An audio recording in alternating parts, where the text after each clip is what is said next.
नमस्कार साथियों, स्वागत है आप सभी का हमारे इस नए YouTube चैनल में जिसका नाम है ज्ञान मंदिर। मैं आपका दोस्त मयंक शर्मा स्वागत करता हूं आप सभी का इस नए YouTube चैनल पे। आज ये हमारा पहला वीडियो है, इंट्रोडक्टरी वीडियो है, जिसमें हम बात करेंगे ज्ञान मंदिर के बारे में, इस नए YouTube चैनल के बारे में कि ये क्या है, क्यों है, इसमें हम आपको क्या देंगे और ये किस तरह से आपके लिए फ्रूटफुल होगा, हेल्पफुल होगा। इन सब बातों को आज हम अपने इस पहले वीडियो में, इस अपने इंट्रोडक्टरी वीडियो में करेंगे। तो शुरुआत करते हैं अपने इस पहले वीडियो की, और स्वागत है एक बार फिर से आप सभी का ज्ञान मंदिर के इस नए YouTube चैनल में। तो दोस्तों, पहले सवाल से हम डील करते हैं कि ज्ञान मंदिर क्या है, ज्ञान मंदिर की शुरुआत आखिर क्यों की गई, क्या इसके पीछे के उद्देश्य थे, इन सब के बारे में हम बात करेंगे।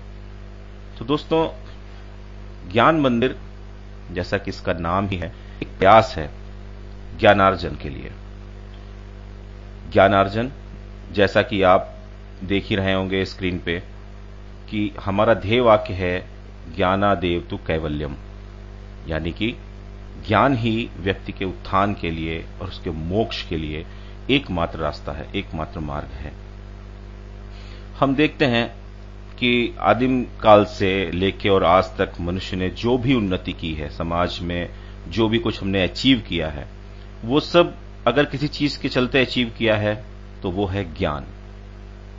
चाहे वो हमारा बौद्धिक ज्ञान हो, आध्यात्मिक ज्ञान हो, वैज्ञानिक नॉलेज हो, साहित्यिक नॉलेज हो, या तकनीकी ज्ञान हो, किसी भी तरीके का ज्ञान हो, वो ज्ञान ही है जिसने मनुष्य को आदिम काल से लेके और आज तक की यात्रा दिखाई है, वो ज्ञान ही है।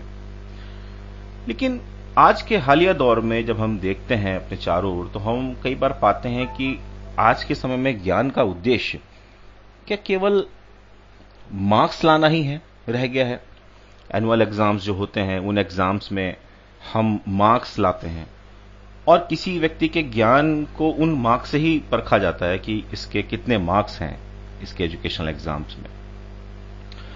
लेकिन मैं सोचता हूं तो मुझे ऐसा लगता है कि शायद ये तरीका उतना सही नहीं है, क्योंकि ज्ञान का असली उद्देश्य मार्क्स नहीं बल्कि विषय के बारे में जानकारी और समझ को पैदा करना है।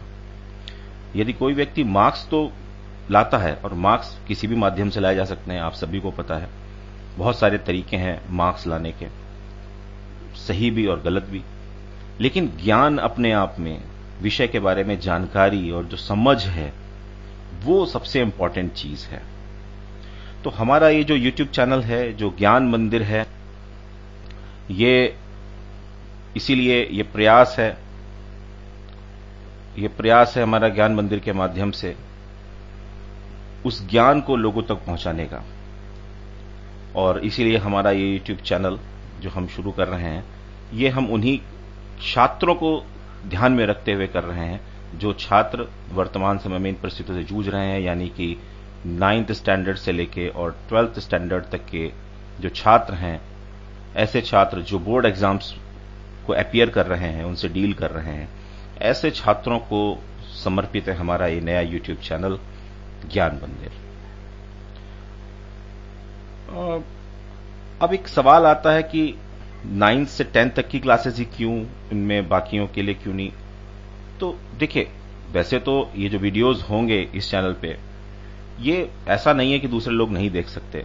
आखिर ये तो ज्ञान का भंडार है, इसको कोई भी ले सकता है, इसमें डुबकी लगाने से किसी को मना ही नहीं है।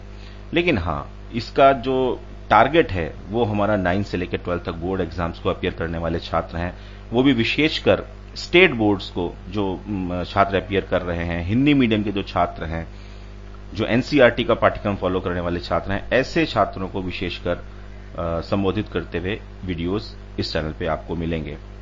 और इसी क्लास के लिए क्यों? क्योंकि हमारा ये मानना है कि ये जो क्लासेस हैं 9 to 12, जो थोड़ा मिड बीच की क्लासेस हैं, ना तो बहुत बच्चे छोटे होते हैं, ना ही बहुत बच्चे ज्यादा समझदार होते हैं, इन छात्रों का जो कक्षाएं हैं, मतलब जो क्लासेस हैं, वो पूरे स्टूडेंट के पूरे भविष्य के लिए, उसका आधार तैयार करती हैं, उसका बेस तैयार करती हैं। और अगर इन कक्षाओं में, इन क्लासेस में अगर स्टूडेंट को अपने सब्जेक्ट्स की अच्छी और गहरी नॉलेज हो जाए, पकड़ अच्छी हो जाए, तो वो उस स्टूडेंट के सिर्फ एकेडमिक करियर में ही नहीं, आगे चल के जीवन के हर क्षेत्र में उसके लिए वो बहुत फ्रूटफुल, बहुत उपयोगी साबित होती है। तो इसलिए हमारा जो लक्ष्य है वो यही 9 से लेकर 12 तक के जो छात्र हैं वो यही हैं। हालांकि इसमें जो विषय होंगे उनको कोई भी देख सकता है, कोई भी समझ सकता है। जो भी ज्ञान को हासिल करने का इच्छुक व्यक्ति है वो उन विषयों को ले सकता है। तो दोस्तों, अब हम जब बात कर रहे हैं बच्चों की और विषयों की, तो क्यों न हमारा अगला सवाल बच्चों के वर्तमान समय में जो पाठ्यक्रम है और उनकी जो शिक्षा पद्धति है इस पे होना चाहिए। हम उस पे बारे में कुछ बात करते हैं। तो पहली जो हम बात करेंगे वो हम करेंगे बच्चों के पाठ्य पुस्तकों की, पाठ्यक्रम की, जो कि आजकल हम देखते भी हैं एनसीईआरटी पाठ्यक्रम के बारे में।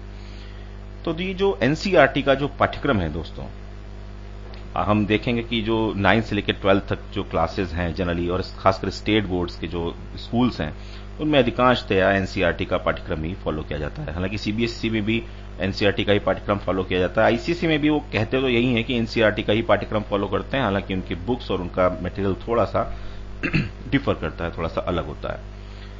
तो हम एनसीईआरटी पुस्तकों की बात करें तो एनसीईआरटी जो बुक्स हैं इनकी महिमा तो किसी से छुपी नहीं है। मतलब मैं एक लाइन में कहूं तो एनसीईआरटी की जो बुक्स हैं ये अपने आप में स्टूडेंट्स के लिए बेशकीमती उपहार हैं, बहुमूल्य उपहार हैं। कि इन पुस्तकों के बारे में जितना भी कहा जाए उतना थोड़ा लगता है। मतलब इन बुक्स की खासियत है जो मैंने देखी कि बहुत, आप देखेंगे तो बहुत छोटी सी बुक आपको लगेगी, पतली सी बुक होगी, बहुत ज्यादा मोटी लेंदी सी बुक नहीं लगती देखने में। और जब आप अंदर जाएंगे उसके इंडेक्स को देखेंगे तो चैप्टर्स भी बहुत ज्यादा नहीं, एक बुक में 6 से लेके मैक्सिमम 8 तक मतलब आपको चैप्टर्स मिलेंगे। बहुत ऐसा नहीं कि कोई 15-20 चैप्टर्स हैं एक एक बुक के अंदर, मतलब 5 से 7 या 8 मैक्सिमम आपको चैप्टर्स एक एक बुक में मिलेंगे। सिलेबस भी बहुत ज्यादा नहीं दिखाई देता जब हम आमतौर, सामान्य तौर पर जब हम देखते हैं तो। लेकिन जब हम उस बुक के अंदर जाते हैं और एक टॉपिक को पढ़ना शुरू करते हैं तब हमें समझ में आता है कि बाहर से जो देख रहे थे वास्तव में वो बुक अंदर से वैसी नहीं है। वो बुक अपने आप में उस सब्जेक्ट की इतनी गहन जानकारी रखती है जो हर स्टूडेंट के लिए मतलब लाजवाब है, बेशकीमती है। आप इनका रेलेवेंस इसी चीज से समझ सकते हैं कि कहने को तो ये बुक्स एकेडमिक्स के लिए हैं ना, जो भी हम एनसीईआरटी बुक्स पढ़ते हैं 6 to 8 या 9, 10, 11, 12 से क्लासेस के लिए। लेकिन जब भी कोई बच्चा किसी भी कॉम्पिटिटिव एग्जाम की तैयारी करता है या किसी भी एंट्रेंस एग्जाम की तैयारी करता है, मान लीजिए वो नीट की तैयारी कर रहा है या वो जेई की तैयारी कर रहा है, ट्रिपल ई की तैयारी कर रहा है, नेट की तैयारी कर रहा है ना, या वो किसी कॉम्पिटिटिव एग्जाम, छोटे छोटे एग्जाम की बात कर लीजिए, मतलब वो ग्रुप सी के किसी भी वैकेंसी से लेके वो एसएससी की तैयारी कर रहा है, वो पीसीएस की तैयारी कर रहा है, इवन वो यूपीएससी की तैयारी कर रहा है जो इंडिया का सबसे टफेस्ट एग्जाम माना जाता है। किसी भी कॉम्पिटिटिव एग्जाम की तैयारी कर रहा हो, बिना एनसीईआरटी के वो तैयारी शुरू नहीं होती। मतलब आप देखिए कि आप इनमें से किसी भी एग्जाम के किसी भी एक्सपर्ट से, कोई ट्यूटर हो, एक्सपर्ट हो, कोई भी टीचर हो, आप उससे इन एग्जाम्स के बारे में बात करेंगे कि बच्चा इनमें से किसी भी एग्जाम की तैयारी करना चाहता है तो वो शुरुआत एनसीईआरटी से ही करेंगे। एनसीईआरटी के बगैर ये तैयारी मतलब बहुत मुश्किल है। एनसीईआरटी की नॉलेज लिए बगैर इन एग्जाम्स की तैयारी करना तो ऐसा लगता है कि संभव ही नहीं है। ये है इन बुक्स की रेलेवेंस।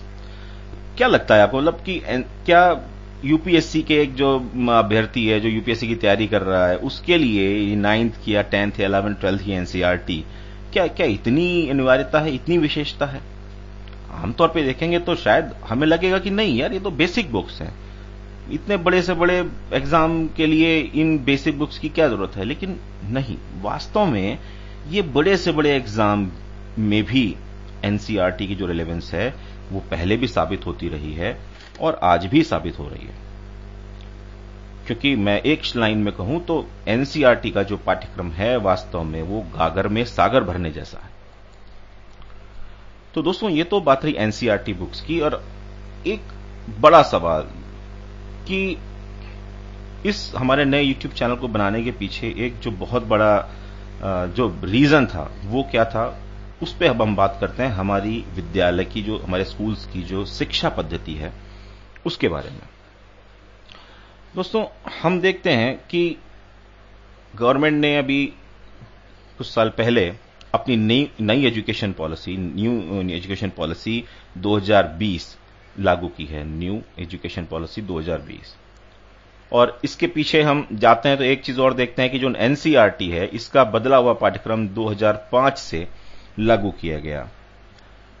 इन दोनों परिवर्तनों में, चेंजेस में सबसे बड़ी बात क्या थी? सबसे मेन बात यह थी कि गवर्नमेंट का जो पर्सपेक्टिव था ये चेंजेस लाने का, कि गवर्नमेंट हमारी जो एजुकेशन सिस्टम है उसमें मूलभूत परिवर्तन करना चाहती है। क्या? हम देखते हैं कि हम क्लासेस में जब कोई चैप्टर शुरू करते हैं, पढ़ाई शुरू करते हैं, तो इस टीचर सीधे जाता है और चैप्टर के पीछे लिखे हुए जो क्वेश्चंस दिए हुए होते हैं आंसर, और उनके आंसर्स क्लासेस में लिखवा देता है और बच्चों को बोलता है कि भाई इनको याद कर लो, रट लो। तो जो रटने की जो समस्या है, रटने की जो ये प्रवृत्ति है, जो पद्धति है, ये अपने आप में सबसे बड़ा कारण है और सबसे बड़ा कारण है जिसकी वजह से सरकार ने ये दो मूलभूत परिवर्तन करे। क्योंकि इन परिवर्तनों का मूल उद्देश्य यही था कि रटने की बजाय समझने की जो प्रवृत्ति है वो स्टूडेंट्स के अंदर डेवलप की जाए। वो टॉपिक को पढ़ें, समझें, न कि उसे रटें। ये इसका मूलभूत उद्देश्य था। लेकिन हम आमतौर पे जब स्कूल्स में जाते हैं, मैं पिछले लगभग 1 साल से ऐसे विद्यार्थियों के संपर्क में हूं और ये समझने की कोशिश कर रहा हूं कि आखिर समस्या कहां पे है, तो मुझे यही समस्या, जो मूल मुझे समस्या पता चली वो यही चली कि ये जो इन चेंजेस को लाने की जो उद्देश्य था वो उद्देश्य पूरा ही नहीं हुआ। क्योंकि आज भी स्कूल्स में लगभग यही पद्धति चल रही है कि बस रट लो, रट लो। हालांकि इसके पीछे कई वजह हो सकती हैं। मतलब मैंने ये भी जो है वो कोशिश की समझने की, तो मुझे लगा कि टीचर्स के ऊपर भी दबाव रहता है पाठ्यक्रम को पूरा करने का, नंबर 1 बात, कि किसी तरह से कोर्स को पूरा किया जाए। अब स्कूल्स में कई बार इतनी छुट्टियां हो जाती हैं या स्टूडेंट्स प्रॉपर टाइम से नहीं आते और बहुत सारी वजह रहती हैं, तो तय समय में, कम समय में सिलेबस को पूरा करना एक बड़ा टास्क होता है। तो उनका पहला पर्सपेक्टिव ये होता है कि किसी तरह से सिलेबस को पूरा कर लिया जाए। उनका दूसरा ऑब्जेक्टिव होता है कि मार्क्स लाना, पासिंग परसेंटेज कितना है, मार्क्स कितने अच्छे आ रहे हैं। तो उनका जो उद्देश्य है वो विषय को समझाना ना होकर मार्क्स लाना हो जाता है। मार्क्स ओरिएंटेड पढ़ाई हो जाती है, न कि लर्निंग ओरिएंटेड पढ़ाई। तो ऐसे में टीचर्स के ऊपर जब ये दबाव रहता है तो वो उसी की तरह से क्लासेस में पढ़ाते हैं। अब आप समझ सकते हैं कि अगर टीचर्स के ऊपर इतना दबाव है तो स्टूडेंट्स के ऊपर तो उनसे कई गुना ज्यादा दबाव होता है। क्योंकि टीचर्स के ऊपर तो जितना दबाव है वो है ही है, बट स्टूडेंट्स के ऊपर उससे भी ज्यादा दबाव है। स्टूडेंट्स को तो पढ़ना भी है, पास भी होना है, मार्क्स भी अच्छे लाने हैं। तो ऐसे में वो भी उसी पैटर्न पे दोबारा से चले जाते हैं और वो वही रटना रटना रटना कि बस रट लो और किसी तरह से मार्क्स अच्छे ले आओ। मार्क्स कई बार आ भी जाते हैं लेकिन विषयों का जो ज्ञान है वो नहीं होता। और ऐसे में उनको समस्या जो होती है जब वो कभी आगे बड़ी क्लासेस में जाते हैं या किसी कॉम्पिटिटिव एग्जाम्स या किसी एंट्रेंस एग्जाम की तैयारी करते हैं, तो उन्हें फिर इन्हीं एनसीईआरटी को पढ़ना पड़ता है और तब उन्हें लगता है कि यार हमने अब तक क्या पढ़ा। तो ये एक बड़ा कारण था जो मुझे लगा कि जिस चीज के चलते हमारे जो स्टूडेंट्स हैं, जो छात्र हैं, वो असली पढ़ाई से, असली लर्निंग से वंचित रह जाते हैं। तो ये एक बड़ा कारण था हमारे इस नए यूट्यूब चैनल को बनाने का कि हम स्टूडेंट्स को वो लर्निंग दें, वो पढ़ाई दें कि वो लर्निंग को गहराई से समझ सकें, रटने की बजाय समझने के सिस्टम पे वो आ सकें। अब जब हम इसके बारे में बात कर रहे हैं तो एक सवाल आता है कि हमने YouTube चैनल बनाया, हम इस YouTube चैनल पे लर्निंग को प्रमोट कर रहे हैं, लेकिन ऐसे तो बहुत सारे YouTube चैनल्स हैं जो कि बच्चों को सब्जेक्ट्स की नॉलेज दे रहे हैं, लर्निंग को प्रमोट कर रहे हैं, फिर हम ही क्यों, या हम उनसे किस तरह से अलग हैं।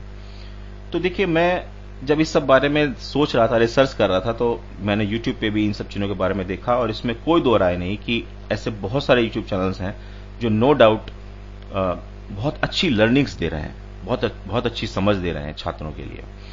लेकिन मैंने जब गहराई से इस बारे में देखा तो मुझे कुछ चीजें यहां पे मेरे नजर में आई।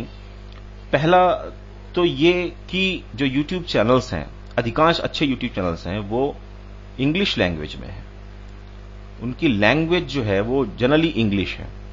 दूसरा, हिंदी में भी अगर चैनल्स हैं तो वो मैक्सिमम चैनल्स ऐसे हैं जो किसी कॉम्पिटिटिव एग्जाम या एंट्रेंस एग्जाम की तैयारी करा रहे हैं। वो उनका जो ओरिएंटेशन है वो एकेडमिक्स ना होके कॉम्पिटिटिव है। अब हम देखते हैं कि कॉम्पिटिटिव एग्जाम्स में भी पढ़ने का जो सब्जेक्ट जो है, पढ़ने का तरीका तो वही है, मतलब पढ़ने के लिए सब्जेक्ट तो वही है। हम मान लीजिए हम साइंस पढ़ रहे हैं तो साइंस तो सब्जेक्ट वही है, या हम हिस्ट्री पढ़ रहे हैं तो हिस्ट्री तो वही है, लेकिन पढ़ने का जो तरीका होता है, मतलब जो हमारा पढ़ने का एक माध्यम हो जाता है, वो बदल जाता है। इवन आप कॉम्पिटिटिव एग्जाम्स के अंदर ही बात कर लें, मान लीजिए एक बच्चा है वो एसएससी की तैयारी कर रहा है और एक बच्चा यूपीएससी की तैयारी कर रहा है। अब वो पढ़ेगा हिस्ट्री ही, लेकिन जब वो हिस्ट्री एसएससी के लिए पढ़ेगा तो उसके पढ़ने का तरीका कुछ और होगा, और जब वो यूपीएससी के लिए पढ़ेगा तो उसके पढ़ने का तरीका कुछ और होगा। तो सब सही है, लेकिन पढ़ने का तरीका बदल जाता है। तो YouTube चैनल में क्या इशू है कि वो मैक्सिमम अच्छे YouTube चैनल्स जो हैं वो कॉम्पिटिटिव या एंट्रेंस एग्जाम को फोकस करके बनाए गए हैं, न कि एकेडमिक्स को। और समस्या यहीं पे आती है कि बच्चा जो एकेडमिक्स के लिए तैयारी करना चाह रहा है, 9 से 12 क्लास के लिए जो तैयारी करना चाह रहा है, उसके लिए रिलेवेंट मटेरियल YouTube पे बहुत अच्छा मटेरियल अवेलेबल नहीं है। तो ये हमारा मुख्य उद्देश्य था इस नए YouTube चैनल को बनाने का, कि हम इस YouTube चैनल पे dedicatedly 9 to 12th board exam को ओरिएंटेड एकेडमिक्स को देखते हुए ही कंटेंट बनाएं, और विशेषकर स्टेट बोर्ड्स और हिंदी मीडियम के छात्रों को देखते हुए ही कंटेंट उपलब्ध कराएं जो कि उनके लिए फ्रूटफुल हो। तो अब अगला सवाल हम इसमें यही डील करेंगे कि भाई ठीक है, YouTube चैनल बना लिया तो अब इसमें हमें क्या क्या मिलेगा, हम कैसे चीजों को लेके इसमें चलेंगे। तो देखिए, जैसा कि मैंने पहले ही बताया कि हम 9th से लेकर 12th तक को ओरिएंटेड ये YouTube चैनल हमारा रहेगा। इसमें हम जो शुरुआत कभी कर रहे हैं वो हम सोशल साइंस के सब्जेक्ट्स के साथ में अभी हम शुरुआत कर रहे हैं, और आगे चल के इसमें हम, अगर आपका प्यार और साथ मिलता रहा तो हम इसमें और भी सब्जेक्ट्स को ऐड करेंगे और अच्छा कंटेंट अपने छात्रों के लिए उपलब्ध कराएंगे। अब एक सवाल कुछ लोगों के मन में यह भी आएगा कि भाई सोशल साइंस क्यों, बाकी सब्जेक्ट्स क्यों नहीं, साइंस क्यों नहीं, मैथ्स क्यों नहीं। तो देखिए, पहला तो जवाब मैंने ऑलरेडी आपको पहली स्लाइड में दे दिया है कि साइंस और मैथ या इंग्लिश, इस तरीके के जो ये सब्जेक्ट्स हैं, इनके लिए यूट्यूब पे ऑलरेडी बहुत अच्छे कंटेंट अवेलेबल हैं जो मैंने रिसर्च में देखा। तो इसलिए पहला टारगेट वो नहीं। दूसरा सवाल यही आता है जो अभी हमने खुद से पूछा कि सोशल साइंस ही क्यों। वही सवाल है कि सोशल साइंस को हम इतनी नेग्लेक्ट करके, इतना अंडररेटेड सब्जेक्ट करके मान लेते हैं कि हमें लगता है कि यार ये क्यों पढ़ना है, इसको पढ़ने से क्या होगा। मैं कई बार इस चीज को देखता हूं और एक मानसिकता बन गई है जनरली समाज के हर तबके की, टीचर्स की, स्टूडेंट्स की, पेरेंट्स की भी, कि भाई इस सब्जेक्ट को क्यों पढ़ना है, इसको पढ़ के क्या मिलेगा, ये किस तरह से एक बच्चे के करियर में मदद करेगा। इस तरह के सवाल अक्सर लोगों के मन में होते हैं और इसलिए इस सब्जेक्ट को हम बहुत ही अंडररेट करके देखते हैं कि इससे ये क्यों ही हम पढ़ रहे हैं, इसकी पढ़ने का रेलेवेंस क्या है। लेकिन आप देखिए कि हर सब्जेक्ट की अपने आप में एक रेलेवेंस है, अपनी एक इंपॉर्टेंस है। आप साइंस पढ़ते हैं, उसकी अपनी एक इंपॉर्टेंस है, वो आपको लॉजिकल रीजनिंग सिखाता है। आप इंग्लिश पढ़ते हैं, वो आपको एक लैंग्वेज सिखाता है। आप हिंदी पढ़ते हैं, वो हमारी मदर टंग है, तो वो भी आपको जो है उस लैंग्वेज के बारे में गहरी जानकारी देता है, लिटरेचर के बारे में जानकारी देता है। उसी तरह से सोशल साइंस जो है वो इंसान के चारों तरफ इस दुनिया में जो कुछ भी हो रहा है या हो चुका है या हो सकता है, उन सब के बारे में जो आपको जानकारी है वो आपको ये सब्जेक्ट ही देता है। दूसरा मैं बात करूं तो एक हालिया एग्जांपल आपके साथ शेयर करना चाहूंगा। अभी आपने देखा होगा 2024 में उत्तराखंड बोर्ड का जो रिजल्ट आया, उसमें हमारे जो 10th स्टैंडर्ड के जो टॉपर हैं उनके मार्क्स जो हैं वो 100% मार्क्स उन्होंने अचीव किए हैं इस बार 10th स्टैंडर्ड में। स्टेट बोर्ड, उत्तराखंड बोर्ड की बात कर रहा हूं, यानी कि 500 आउट ऑफ 500। अब एक सवाल हम अपने आप से पूछें कि जब उन्होंने 500 आउट ऑफ 500 मार्क्स अचीव किए तो क्या इसमें सोशल साइंस सब्जेक्ट की कोई भूमिका रही होगी? मेरे समझ से बिल्कुल रही होगी, क्योंकि जितना उन्होंने साइंस, मैथ, इंग्लिश या किसी और सब्जेक्ट को की तैयारी की होगी, को इतना समय दिया होगा, उतना ही समय, उतनी ही तैयारी उन्होंने इस सब्जेक्ट की भी की होगी, तभी तो 500 में से 500 मार्क्स आए। अदरवाइज हो सकता है इस सब्जेक्ट में कुछ मार्क्स कट गए होते। लेकिन हर सब्जेक्ट में पूरे मार्क्स आने का मतलब यह है कि उन्होंने हर सब्जेक्ट की बराबर तैयारी करी। इसका मतलब कि आपके अच्छे मार्क्स लाने में हर सब्जेक्ट का अपना एक भूमिका है, हर सब्जेक्ट का अपना एक रिलेवेंस है, और उसे मानना चाहिए, समझना चाहिए। दूसरा, जैसे मैंने पहले कहा कि हम भविष्य में चाहे इस सब्जेक्ट को करियर के तौर पे लें या न लें, लेकिन एक व्यक्ति, एक नागरिक, एक सामाजिक प्राणी होने के नाते इस विषय की समझ होना भी हमारे लिए उतना ही जरूरी है जितना कि बाकी विषयों की। तो इन्हीं सब चीजों के चलते हमने शुरुआत सोशल साइंस के साथ में हम यहां कर रहे हैं, और जैसा मैंने पहले कहा कि अगर आपका प्यार और सहयोग मिलता रहा तो हम इसमें और भी बहुत सी चीजों को ऐड करेंगे। अब आखिरी सवाल की बहुत सारी बातें हमने कर ली, क्या, कैसे, वगैरह वगैरह वगैरह, लेकिन अब मेन सवाल कि करेंगे कैसे, हमारा तरीका क्या होगा काम को करने का। तो देखिए, हम शुरुआत, जैसा मैंने पहले कहा, सब्जेक्ट सोशल साइंस का,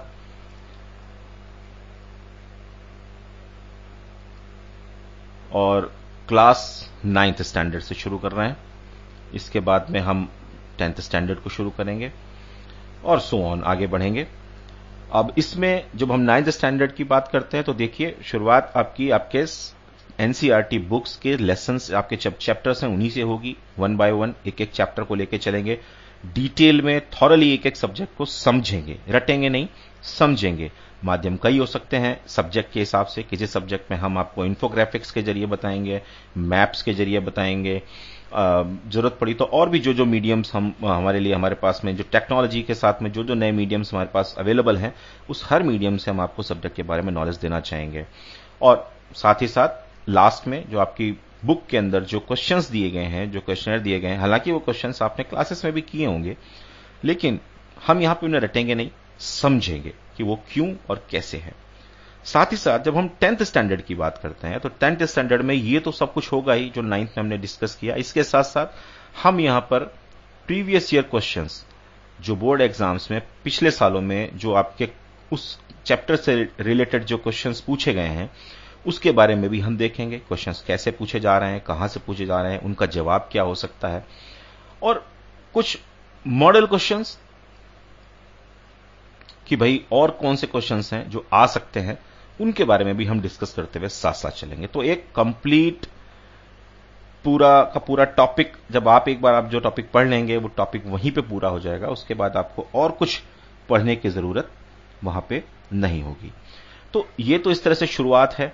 इसके साथ साथ हम इसमें और भी काफी चीजें समय के साथ साथ ऐड करते रहेंगे। जैसा जैसा आपके फीडबैक मिलते रहेंगे, आपके क्वेरीज मिलती रहेंगी, हम उनको पूरा करने का प्रयास करेंगे।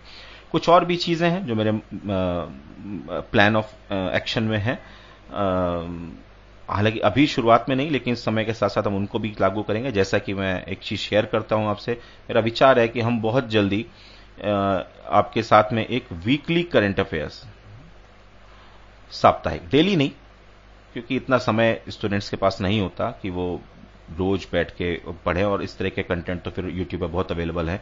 मेरा मानना है कि एक वीकली करंट अफेयर्स सिर्फ इसलिए कि जो स्टूडेंट्स हैं वो सिर्फ किताबी कीड़े बन के न रह जाएं, उनके चारों तरफ दुनिया में जो कुछ भी हो रहा है उनको एक मोटा मोटा नॉलेज उन चीजों का होता रहे।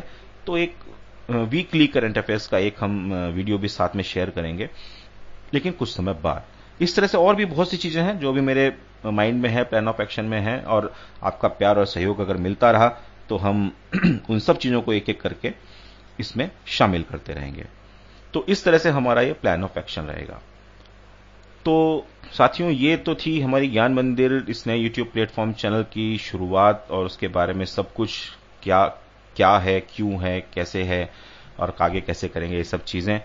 और अब आखिरी में यही कहूंगा कि आप सब अभी तक हमसे जुड़े हुए हैं, इस वीडियो को देख रहे हैं, अपना प्यार दे रहे हैं, उसके लिए बहुत बहुत धन्यवाद। अपना प्यार, अपना सहयोग इसी तरह बनाए रखिएगा, हमारे हर वीडियो को देखिएगा, और उस वीडियो में जो चीज अच्छी लगी हो उसके बारे में प्लीज हमें बताइएगा। जो चीज ऐसी भी लगी हो कि इसमें कुछ सुधार की गुंजाइश हो, या कोई और इन्फॉर्मेशन आपको चाहिए हो, उसके बारे में भी हमें बताइएगा। कमेंट सेक्शन इसलिए खुला हुआ है, आप लोग अपने फीडबैक, अपने कमेंट्स, अपने सुझाव, अगर कोई हमसे गलती हुई हो तो वो भी आप उसमें सब साझा कर सकते हैं, हम उन सब के बारे में ध्यान देंगे। और जो इम्प्रूवमेंट हमारी वीडियोस में रिक्वायर्ड होगी वो हर इम्प्रूवमेंट हम करेंगे, जिससे कि हमारे जो स्टूडेंट्स हैं उनको best of the best material content जो है हम उपलब्ध करा सकें। तो अपना प्यार बनाए रखिए, हमारे चैनल को सब्सक्राइब कीजिए, वीडियोस को लाइक कीजिए, शेयर कीजिए, और हमारे साथ जुड़े रहिए, अपना प्यार बनाए रहिए। एक बार फिर से आप सभी का बहुत बहुत धन्यवाद। Thank you so much. धन्यवाद। जय हिंद।